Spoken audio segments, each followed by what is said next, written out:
पैसे असून साधं राहिलं तर भिकारड्या म्हणतात, पैसा बऱ्यापैकी खर्च केला तर माजोड्या म्हणतात. सगळ्यांशी मनमोकळेपणाने बोललं तर बकबक करतो म्हणतात, आणि कमी बोललं तर स्वतःला शहाणा समजतो. दानधर्म नाही केला तर कंजूस मारवाडी म्हणतात, भरपूर दानधर्म केला तर 2 नंबरचा पैसा आहे असं म्हणतात. बायकोचं ऐकलं तर बैल, नाही ऐकलं तर काहीतरी भानगड असणारच म्हणतात.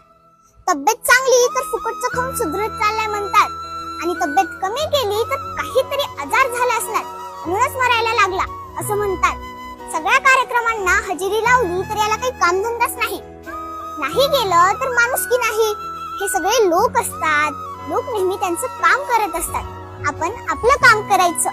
लोक पायी चालू देत नाही आणि घोड्यावर बसू देत नाही. शेवटी आपण ठरवायचं जीवन कसं जगायचं. हसत हसत की रडत रडत. बरोबर ना?